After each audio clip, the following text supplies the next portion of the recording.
Hello friends, आज का हमारा फर्स्ट क्वेश्चन है acid properties of a transaction means.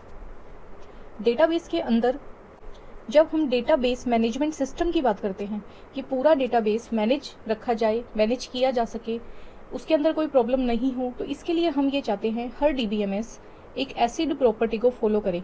इसकी अपने को सिर्फ फुल फॉर्म ही आती है लगभग एग्जाम में, बट इन चारों अल्फ़ाबेट का अपना अलग अलग एक मीनिंग है, वो भी मैं आपको क्लियर कर दूंगी।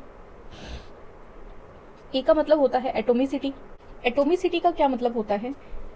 ये प्रॉपर्टी बताती है आपको या तो ट्रांजैक्शन कंप्लीट हो या फिर बिल्कुल भी ना हो, नो कंप्लीट। इसके बीच की कोई स्टेटमेंट नहीं हो सकती।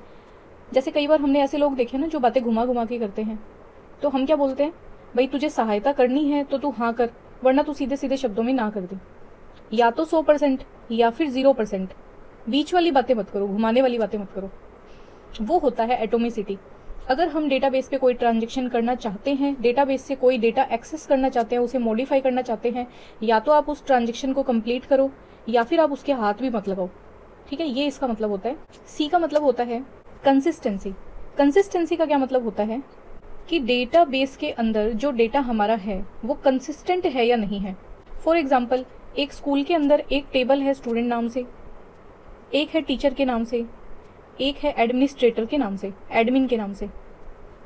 टीचर के पास अपना एक रिकॉर्ड है स्टूडेंट्स का, एडमिन के पास सब बच्चों की जानकारी है, स्कूल में जितने भी बच्चे हैं उन सबकी फीस भी इन्होंने आगे लिख रखी है, उनके एड्रेस, उनके phone number, contact detail, father और मदर के नेम। स्टूडेंट की टेबल में हमने बताया कि एग्जैक्टली स्टूडेंट हैं कितने, वो कौन सी क्लास में हैं, क्या क्या एक्टिविटी के अंदर वो इन्वॉल्व रहते हैं। मान लेते हैं रोहित नाम का कोई बच्चा, स्टूडेंट टेबल में उसकी एज लिखी हुई थी 14 और एक्चुअल में उसकी एज कितनी थी 16। ये किसी ने गलती से लिख दिया था, बट रोहित का जो डेटा है टीचर की टेबल में वो आज भी 14 है और एडमिन की टेबल में आज भी वो 14 है। इसका मतलब हमें ये पता चलता है कि एक टेबल के अंदर अगर आप कोई डेटा मैनिपुलेट करते हो, उसको सही करते हो, उसके अंदर कुछ ऐड या लेस करते हो, तो बाकी की टेबल में भी वो डेटा सही हो जाना चाहिए ऑटोमेटिकली, तब तो उस डेटा को हम बोलेंगे कंसिस्टेंट। अगर आप इस कंसिस्टेंसी को फॉलो नहीं करते, आप अलग अलग टेबल्स में एक ही बच्चे की अलग अलग जानकारी को दिखाओगे, तो आपका डेटाबेस क्या हो गया, इनकंसिस्टेंट स्टेज के अंदर वो चला गया। तो डेटाबेस कैसा होना चाहिए, कंसिस्टेंट होना चाहिए। आइसोलेशन, आई का मतलब होता है आइसोलेशन। आइसोलेशन का देखो क्या मतलब है, इसका अगर अपने हिंदी अनुवाद करें तो अकेला। बट कंप्यूटर आपको पता है मल्टीपल काम करता है एक साथ में, मल्टीपल जॉब को वो एग्जीक्यूट करता है। एक कंप्यूटर के ऊपर सॉन्ग भी चल रहे हैं, दूसरी साइड में हमने हमारे नोट्स भी ओपन कर रखे हैं, तीसरी साइड में वर्ड भी ओपन है, और चौथी साइड में हमने एक वेब ब्राउजर ओपन कर रखा है जिसके ऊपर हम टिकट बुक कर रहे हैं। अब क्या ऐसा हो सकता है कि वेब ब्राउजर के ऊपर जो हम टिकट बुक कर रहे हैं, जब हम उसे बुकिंग करते टाइम पे जब हमने ये ओपन कर रखा है उस टाइम पे सॉन्ग बंद हो जाए? तो ऐसी तो कोई कंडीशन नहीं है। सॉन्ग अपने आप में एक अलग काम है, इन सब काम को कंप्यूटर के द्वारा हैंडल किया जा रहा है। बट क्या इस सॉन्ग ट्रांजैक्शन को पता है कि कंप्यूटर और भी बहुत सारे काम कर रहा है मेरे साथ में? तो ये इस ट्रांजैक्शन को नहीं पता। किसको पता है? यूजर को पता है कि उसने एक साथ में 4 काम स्टार्ट कर रखे हैं। इसे बोला जाता है आइसोलेशन, कि पर्टिकुलर एक काम को ये नहीं पता कि मेरे अलावा सिस्टम में डेटा को कोई और भी एक्सेस कर रहा है या नहीं है। अगर कोई दूसरा कोई भी काम उसी सेम कंप्यूटर के ऊपर किया जा रहा है, वो भी उसी मेमोरी से डेटा को उठा रहा है, वो भी वहीं पे उस डेटा को अपडेट कर रहा है, इससे सॉन्ग प्रभावित नहीं होना चाहिए, इससे दूसरा ट्रांजैक्शन प्रभावित नहीं होना चाहिए। प्रत्येक प्रोसेस, प्रत्येक काम अपना एक अलग अलग तरीके से करता रहे, आपस में इनका कोई इंटरेक्शन नहीं होना चाहिए। एक सॉफ्टवेयर को अगर हम बंद करते हैं तो बाकी के सॉफ्टवेयर पूरे अच्छे से चलने चाहिए। ऐसा नहीं है कि अगर हमने इस एक को बंद किया तो बाकी के सॉफ्टवेयर भी क्या हुए, बंद हो गए, तो ये नहीं होगा। अगर आप इस चीज को डेटाबेस के ऊपर अप्लाई करते हो, इसे बोला जाता है आइसोलेशन। और डी का मतलब होता है ड्यूरेबिलिटी। ड्यूरेबिलिटी का आप एग्जांपल ये देखो कि कई बार क्या होता है, हम कोई भी ऐसे शॉपिंग वेबसाइट है या फिर इंटरनेट बैंकिंग का एग्जांपल लेते हैं। इंटरनेट बैंकिंग से हमने किसी को पैसे ट्रांसफर किए, ट्रांसफर करते करते लास्ट में जब हमने अमाउंट भी डाल दी, उसका नाम भी डाल दिया, अकाउंट नंबर भी डाल दिया, सब कुछ डाल के सबमिट कर दिया, और वो लास्ट में एक ओटीपी बताता है, ओटीपी भी हमने डाल के उसे सबमिट कर दिया। अब वो इस तरीके से प्रोसेस हो रहा है, चक्कर घूम रहा है कि वेट करो आप थोड़ी देर। बट ये घूमते घूमते क्या हुआ, इस पेज के अंदर एक एरर आ गई, your transaction is not successful, ये हमें एक मैसेज उसने दिखा दिया। अब क्या होगा, भाई आपने प्रोसेस तो पूरी कर दी, आपके लाख रुपए अकाउंट से कट गए, और ये प्रोसेस जो है ये पूरी भी नहीं हुई किसी रीज़न से। तो आप हमेशा ध्यान देना, अगर आपके पैसे आपके अकाउंट से कट गए और वो किसी थर्ड पार्टी के पास चले गए, मान लेते हैं आपने अमेजन से कोई परचेज किया था ऑर्डर, और वहां पे आपने पेमेंट कर दिया 1 लाख रुपए का, थर्ड पार्टी के पास पैसा अगर चला जाता है तो आपसे 2-3 दिन का टाइम मांगा जाता है, और 2-3 दिन के टाइम के बाद वो आपको बोलते हैं आपके अकाउंट में पैसा वापस आ जाएगा।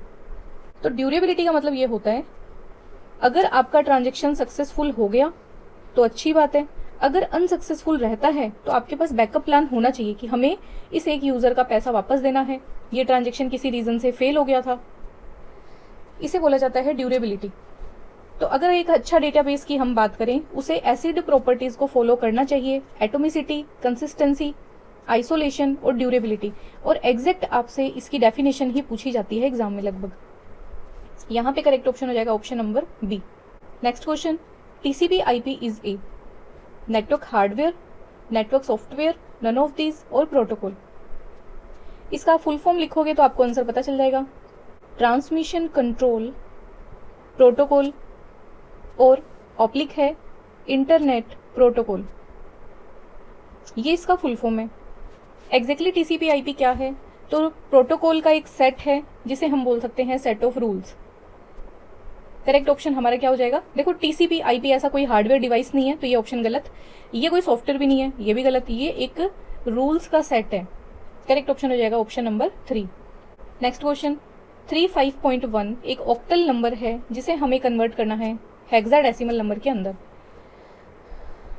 अब ये क्वेश्चन एग्जाम के अंदर आया हुआ है, और मैंने आपको बताया था जब भी ऑक्टल से डायरेक्ट बात करें हेक्सा में जाने की, या हेक्सा से आपसे बात करें डायरेक्ट ऑक्टल में जाने की, तो आपके पास कोई डायरेक्ट रूल नहीं है।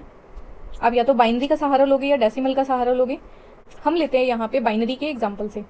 इसको कैसे सॉल्व करेंगे? देखो, ऑक्टल नंबर को अगर हमें बाइनरी में लिखना है, हम क्या करते हैं, 3-3 के ग्रुप बनाते हैं, 3-3 बिट के ग्रुप बनाते हैं। देखो पॉइंट से पहले इस 5 को हम 3 बिट के ग्रुप में लिखेंगे, 1 2 3। ये लोकेशन होती है 1 की, ये 2 की, ये 4 की। 5 कैसा लिखा जाएगा? 4 और 1, 5, 2 के ऊपर लिख देंगे 0। अब लिखेंगे 3 को लिखेंगे 3 बिट के अंदर, 1 2 3। वापस इन तीनों बिट्स की लोकेशन क्या होगी? 1 2 4। 3 कैसे लिखा जाएगा? 2 और 1 होता है 3, 4 के ऊपर लिख देंगे 0। अब बात करेंगे पॉइंट के बाद वाले नंबर की। इसे भी हम 3 लोकेशन पे लिखेंगे, 3 बिट्स का यूज करके, 1 2 4। 1 लिखना है तो सिर्फ 1 के ऊपर 1 लिखेंगे, बाकी जगह 0 लिखेंगे। तो हमने इस ऑक्टल नंबर को बाइनरी के अंदर कन्वर्ट कर दिया, 0 1 1, ये वाला 0 1 1, फिर 1 0 1, ये वाला, देन पॉइंट, देन 0 0 1। अब हमें क्या करना है, ये एक बाइनरी नंबर है, इसे हमें कन्वर्ट करना है हेक्सा में। बट हेक्सा में हमें, बाइनरी से अगर हमें हेक्सा में जाना है तो हमें 4-4 बिट के ग्रुप बनाने पड़ते हैं, और फिर हम उनको ट्रांसलेट कर लेते हैं। देखो 4 के ग्रुप बनाओ आप, ये 4 का ग्रुप, आगे तो 2 ही नंबर है, तो क्या करेंगे, 4 पूरे करने के लिए आगे 2 0 लगा देंगे। जब भी किसी संख्या के लेफ्ट साइड में 0 लगाते हैं उसकी कोई वैल्यू नहीं होती। इसका एक सिंपल सा एग्जांपल मैं आपको ये देती हूँ कि 50 रुपए ऐसे लिखे जाते हैं। अब आप इसको अगर ऐसे लिखोगे तब भी वो 50 रुपए रहेंगे, अगर आप इसको ऐसे लिखोगे तब भी वो 50 रुपए ही रहेंगे। अब इनकी लोकेशन को देखो क्या बोल रही है, 8 4 2 1। 8 और 4 12 और 1 13। 13 को हम हेक्साडेसिमल में कैसे लिखेंगे? 10 को लिखते हैं हम A, 11 को लिखते हैं B, 12 को लिखते हैं C, 13 को लिखते हैं हम D। तो ये नंबर हो जाएगा D, और ये है हमारा 1। तो ये आ गया 1। पॉइंट के बाद वाली लोकेशंस को कैसे ट्रांसलेट करेंगे? यहाँ पे देखो 0 0 1, 3 ही बिट है, हमें ग्रुप बनाना है 4 का, तो यहाँ आगे लगाएंगे 0। इसे भी उसी तरीके से आप रीड करो, 1 2 4 8। 1 किसके ऊपर है? 2 के ऊपर, तो यहाँ पे आ जाएगा 2। ये इसका कन्वर्जन हो गया हेक्साडेसिमल के अंदर। करेक्ट ऑप्शन हो जाएगा ऑप्शन नंबर 2। एक सिंबल दिया है हमें, ये सिंबल हमसे पूछा गया है, इसे सी के अंदर या C++ में हम किस ऑपरेटर के अंदर मेंशन करेंगे। ये एक तरह का स्पेशल ऑपरेटर है, या फिर अर्थमेटिक ऑपरेटर है, या फिर बिटवाइज ऑपरेटर है, या फिर कंडीशनल ऑपरेटर है। हमें इन चारों के मतलब पता होने चाहिए, देन हम इनके बीच में ट्रांसलेट डिफ्रेंशिएट करके हमारे आंसर तक जा सकते हैं। स्पेशल ऑपरेटर में देखो कौन कौन से ऑपरेटर होते हैं। एक तो होता है ये वाला साइन, इसे कौन सा वाला साइन बोलेंगे हम? एड्रेस ऑफ ऑपरेटर, ये हमें जब किसी भी वेरिएबल का, किसी भी डेटा का हमें एड्रेस जानना है उस टाइम पे हम इसका यूज करते हैं। दूसरा स्पेशल ऑपरेटर है ये वाला पॉइंटर, और तीसरा स्पेशल ऑपरेटर है साइज ऑफ। ये सब आते हैं स्पेशल ऑपरेटर के अंदर। अर्थमेटिक ऑपरेटर हम सब जानते हैं, plus, minus, multiply, divide, modulus, ये सब आ जाएंगे अर्थमेटिक ऑपरेटर। बिटवाइज ऑपरेटर में क्या होता है, और कंडीशनल में आपको पहले बताती हूँ। कंडीशनल के अंदर ऑपरेटर आता है ये वाला। सी के अंदर ऑपरेटर करके एक चैप्टर होता है, उसके अंदर हम ये सारे ऑपरेटर क्लियर करते हैं। बिटवाइज ऑपरेटर कौन कौन से होते हैं, बिटवाइज और ऑपरेटर ये होता है, बिटवाइज एक्स और ऑपरेटर ये होता है, बिटवाइज नोट ऑपरेटर ये होता है, ये वाला होता है बिटवाइज लेफ्ट शिफ्ट ऑपरेटर, और ये वाला ऑपरेटर होता है बिटवाइज राइट शिफ्ट ऑपरेटर, ये राइट शिफ्ट। ठीक है, यहाँ पे करेक्ट आंसर हो जाएगा option number 3। Next question, which of the following is not a valid variable name declaration. तो जब भी हम सी के अंदर, जावा के अंदर, या फिर बोले C++ के अंदर किसी वेरिएबल को डिक्लेयर करते हैं, उस टाइम पे नेम डिक्लेरेशन के अंदर आप क्या क्या रूल फॉलो करते हो आपको वो पता होने चाहिए। यहाँ पे पूछा गया कौन सा एक वैलिड तरीके से हमने डिक्लेरेशन नहीं किया। कोई भी वेरिएबल का नेम है, अंडरस्कोर से हम स्टार्ट कर सकते हैं, तो _3a बिल्कुल वैलिड है, _A3 वैलिड है, और किसी भी अल्फाबेट से हम बिल्कुल आराम से स्टार्ट कर सकते हैं वेरिएबल को। A_3 वैलिड है, बट किसी भी नंबर से आप किसी वेरिएबल का नाम नहीं डिक्लेयर कर सकते, ये आपको रेस्ट्रिक्टेड है। करेक्ट ऑप्शन हो जाएगा option number 4 is not a valid name declaration. Next question, A type of cyber crime. यहाँ पे ये जो बताए हैं आपको, इनमें से पूछा गया कौन सा एक ऐसा टाइप है साइबर क्राइम का, दैट अकर इन पे पर click only advertising when a person automated script or computer program imitates a legitimate user of a browser clicking on the ad for the purpose of generating charge per click without having actual interest in the target of the ad link। अब इसका मतलब देखो क्या है, आपको अपने web browser की main home screen पे इस तरीके से पॉपअप करके ऐड खुलते हुए दिखते हैं, और गलती से क्या होता है, कई बार आप क्लिक यहाँ पे करना चाहते हो बट ये ऐड अचानक से आगे आ जाता है और आप इस ऐड के ऊपर क्लिक कर देते हो। अब हमें ये पता नहीं होता कि एक्चुअल में ये जो हम क्लिक करते हैं, किसी पेज के ऊपर हम विजिट करते हैं, क्लिक करने के बाद जो दूसरी विंडो ओपन हो जाती है, चाहे वो क्लिक हमने गलती से कर दिया हो, बट उसे पैसे मिलते हैं ऐसी चीज़ों की। जितने ज़्यादा यूज़र इन सारी वेबसाइट को ओपन करेंगे, क्लिक करेंगे, तो उनको क्या मिलते हैं, पर क्लिक के पैसे मिलते हैं, पर क्लिक के ऊपर चार्ज किया जाता है। अब इसमें क्लिक के यूजर चाहे तो वो कोई ऐड देख के उस पर क्लिक करता है खुद की मर्जी से, और कई बार क्या होता है यूजर नहीं चाहते हुए भी उसे हटाने की कोशिश करता है, बट क्रॉस का तो कहीं साइन ही हमें नहीं मिलता। तब क्या होता है, यूजर ना चाहते हुए भी उस पर क्लिक करता है, उसे ओपन भी कर लेता है कई बार गलती से, कि कहीं पे इसको बंद करने का कोई ऑप्शन मिल जाए। इस तरह की जो साइबर क्राइम है, यूजर का टाइम का वेस्टेज है, उसे हम कौन सी श्रेणी के अंदर रखेंगे। फिशिंग, नंबर 1 पे फिशिंग मैंने आपको बताया था, किसी को मेल भेजना और उसमें उसको एक तरह से अपने जाल में फंसाना कि आपकी ये लॉटरी लगी, आप मुझे अपना अकाउंट नंबर बता दो, OTP बता दो, मैं आपके अकाउंट में पैसे ट्रांसफर कर दूंगा। ज़ॉम्बी क्या होते हैं, ज़ॉम्बी होते हैं एक ऐसा कंप्यूटर जिसको हैकर यूज कर रहा होता है, और एक्चुअल में इस कंप्यूटर के ऊपर वो क्या करता है, वायरस बनाता है, वॉर्म्स बनाता है, ट्रोजन हॉर्स बनाता है, और वायरस फैलाने की कोशिश करता है, मैलिशियस एक्टिविटी करता है, टेररिस्ट एक्टिविटीज कर सकता है। इन्हें बोला जाता है ज़ॉम्बी। और जो हम इस क्वेश्चन के अंदर बात कर रहे हैं कि पर क्लिक के ऊपर पैसे चार्ज किए जाते हैं, एडवर्टीजमेंट किया जाता है, चाहे एक पर्सन चाहे या फिर ना चाहे, तो इसे बोला जाता है क्लिक फ्रॉड। करेक्ट ऑप्शन हो जाएगा option number 3। Next question, ethernet uses an address of length dash bits for identifying the stations. हम नेटवर्क जब हम पढ़ते हैं तो स्टेशन, या फिर हम बोलते हैं नोड, या फिर हम बोल सकते हैं कंप्यूटर, ये एग्जैक्टली बोला जाता है एक मशीन को जिसे कोई ना कोई यूज़र चला रहा है। इसे हम स्टेशन भी बोल सकते हैं, इसे हम नोड भी बोल सकते हैं। और इस नोड को पहचानने के लिए हम जिस एड्रेस का यूज़ करते हैं उसे पूछ रहे हैं कि ईथरनेट जिस एक एड्रेस का यूज़ करता है उसका लेंथ क्या है, बिट के अंदर पूछा गया है। देखो इस कंप्यूटर के अंदर जो मदरबोर्ड होगा, मदरबोर्ड कहाँ पे होता है, CPU कैबिनेट के अंदर। इस मदरबोर्ड के ऊपर एक आपको स्लॉट मिलेगा, उस स्लॉट के ऊपर आप लगा सकते हो अपना लैन कार्ड। अब लैन कार्ड क्या होता है? लैन कार्ड कंपनी खुद बनाती है। अगर आपके कंप्यूटर में लैन कार्ड नहीं लगा तो आप इंटरनेट नहीं चला सकते। आपको अपने कंप्यूटर के अंदर जो एक इंटरनेट वाला एक पोर्ट मिलता है, जिसके अंदर आप इंटरनेट की वायर को अटैच करते हो, वो पोर्ट आपको लैन कार्ड के साथ में अटैच किया हुआ मिलता है। पोर्ट आपको बाहर दिखता है, बट अंदर क्या होता है? अंदर तो लैन कार्ड लगा हुआ होता है मदरबोर्ड के ऊपर। अब ये जो लैन कार्ड होता है, कम से कम हमें ये पता चल जाए कि अगर कोई यूजर इंटरनेट चला रहा है तो उसका लोकेशन क्या है, उसके पास अभी कौन सा कंप्यूटर है। आप पहली बार जैसे ही कंप्यूटर को इंटरनेट से कनेक्ट करते हो, आपका ये जो लैन कार्ड का एड्रेस होता है, ये कहीं ना कहीं राउटर के पास चला जाएगा, नजदीकी राउटर के पास चला जाएगा। वो अपने आसपास के जितने भी राउटर हैं उन्हें आपकी इन्फॉर्मेशन सेंड कर देगा। आप जिस जिस वेबसाइट के ऊपर विजिट करोगे वहां पे आपका ये एड्रेस चला जाएगा। तो क्या होता है, उस कंप्यूटर को ट्रेस करने में प्रॉब्लम नहीं आती। अब ये लैन कार्ड का जो एड्रेस होता है ये यूनिक होता है ना, ये हमें ध्यान रखना है, यूनिक एड्रेस होता है ये। कंपनी वाले जब लैन कार्ड को बनाते हैं तो उसका अपना एक अलग एड्रेस बना देते हैं। फॉर एग्जाम्पल, जो भी सिम आपको दी जाती है उसका IMEI नंबर उस पर प्रिंटेड होता है, प्रत्येक सिम का। अब आपका नंबर जो भी है वो उस IMEI नंबर के साथ में अटैच करके आपको दे दिया जाता है। और जैसे ही आप पहली बार अपने सिम को नेटवर्क के अंदर लगाओगे तो वो IMEI नंबर आपके फोन नंबर के साथ में कनेक्ट कर दिया जाता है या अटैच कर दिया जाता है। वैसे ही इस एक हार्डवेयर लैन कार्ड का जो एड्रेस है उसे हम लैन एड्रेस के नाम से भी जानते हैं, उसे हम मैक एड्रेस के नाम से भी जानते हैं, और इसका लेंथ होता है 48 बिट्स।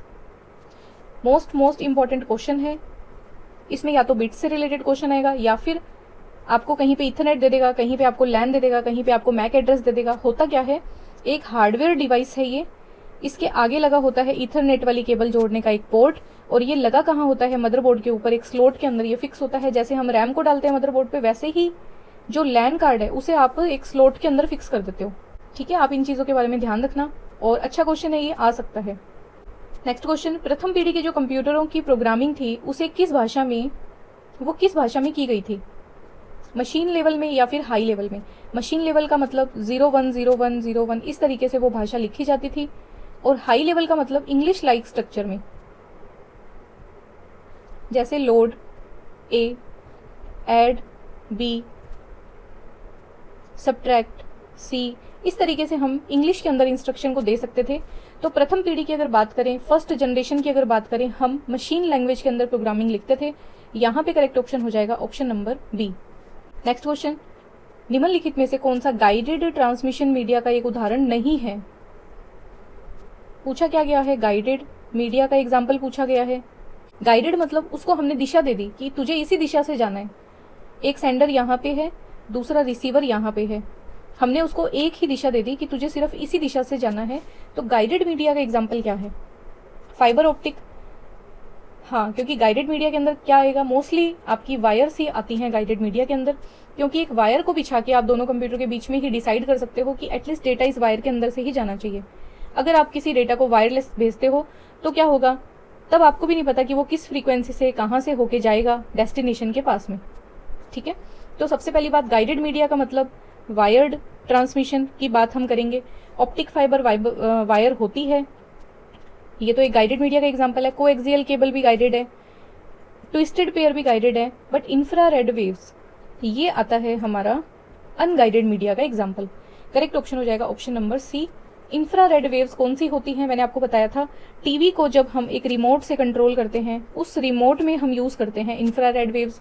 AC के रिमोट, हमारे म्यूजिक सिस्टम के रिमोट, ये इसके एग्जाम्पल है। Next question, which of the following is not an application layer protocol?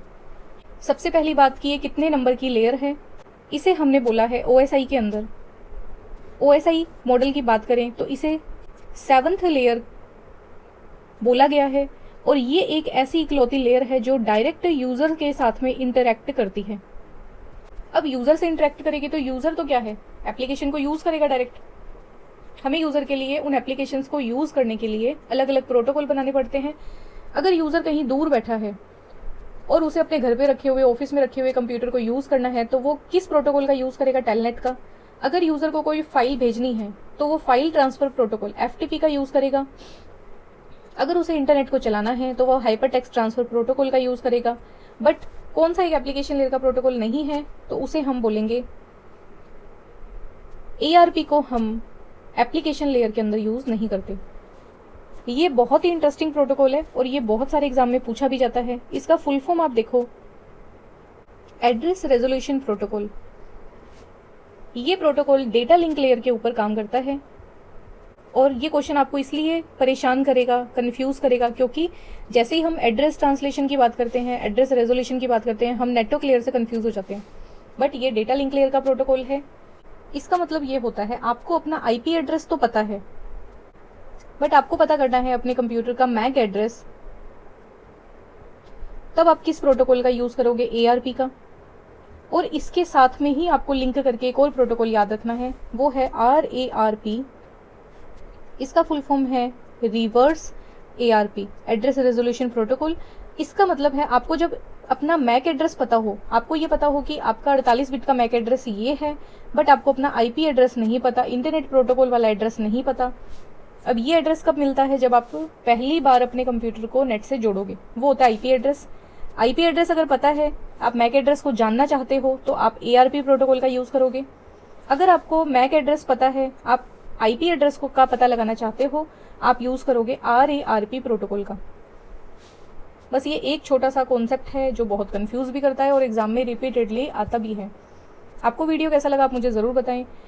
इसी तरह बने रहें और डेली क्विज अटेम्प्ट करें, डेली क्वेश्चंस को देखें किस तरीके के क्वेश्चन एग्जाम में पूछे जाते हैं। आपके लिए ये बहुत बेनिफिशियल रहेगी सीरीज़, आप मेरे साथ बने रहें। वीडियो यूजफुल लग रहे हैं तो आप अपने फ्रेंड्स के साथ में इसे शेयर करें, चैनल को सब्सक्राइब ज़रूर करें। Thanks for watching.